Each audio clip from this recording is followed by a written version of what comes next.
quelque chose qui fait craindre au fait français bi ma comprendre man c'est pas qu'est-ce qui fait craindre c'est sa posture voilà tu as compris yow comprendre nga c'est sa façon de quand ils vont voir Ousmane Sonko il est petit devant Ousmane Sonko il se rabaisse devant Ousmane Sonko même si moom kii wu ko mais c'est comme ça bu ma xamul woon dama naan complexe d'infériorité. Non, mais c'est pas ça. Voilà, attends, s'il te plaît, s'il te plaît. Mais nous avons un président boo xam ne il est très timide aussi. Non, soyons sérieux quand même. Diomaye quand il est seul, il est plus free quand il est près de Ousmane Sonko quand même. Su toogee ak Ousmane Sonko day def effet.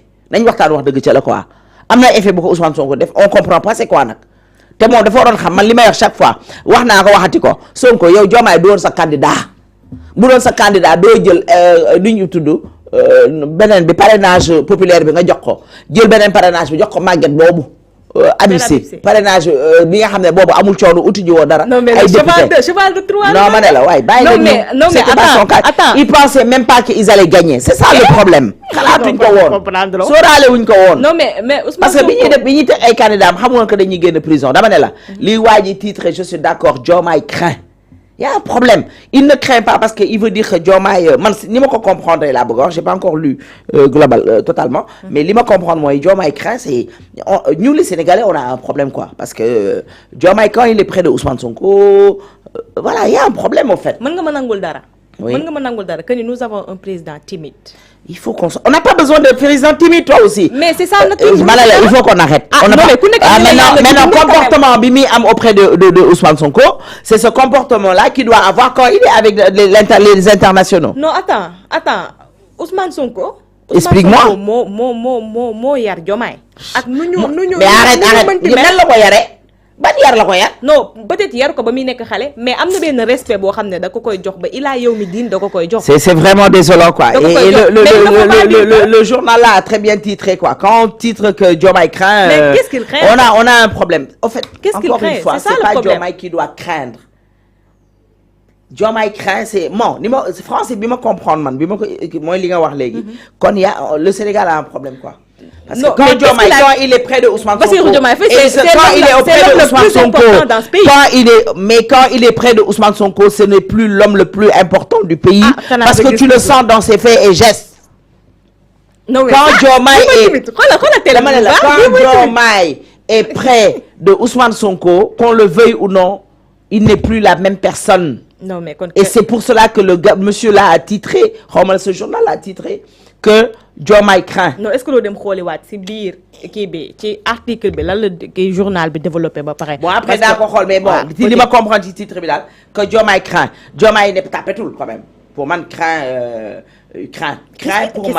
pour man Diomaye craint il y a un problème au fait. Il n'est pas président.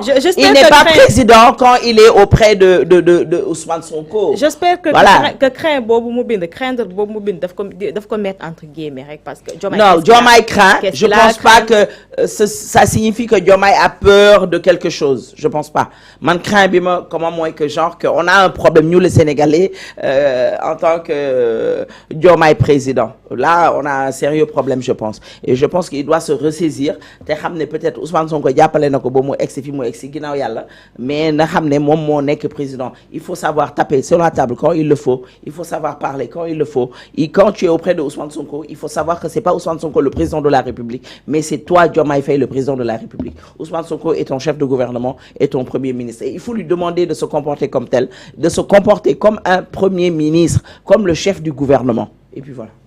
D'accord ba tey dañuy des ci premier ministre ndax ci ay kàddoom ñëw na ci l'interdiction du voile dans les établissements scolaires moom nee na interdiction muuru moom ni ñu koy interdire ça ne sera plus toléré. Bon, il a le droit de le dire en tant que premier ministre mën na wax choix am ak bëgg-bëggam maintenant nag c'est à maintenant on va voir ba xam ces établissements ils vont l'accepter on va voir baham ces établissements vus au crochet de Ousmane Sonko ou du Premier ministre ou de son gouvernement ba tax ñom li ñu bëgg ci seen école ñu mom seen école comme moy am bon ce sera une discussion hein. Il faut pas que les gens pensent que on est dans un pays de dictature Ousmane nekkuñu benn pays de dictature li ngay wax ci télé bi c'était même pas la peine de le dire. mais non mën na wax 98 personnes ay musulmans la ñu s'il te plaît mën na wax ne man li ñun gouvernement bi bëgg nañ li wala état bi bëgg na li on va en discuter avec les gens.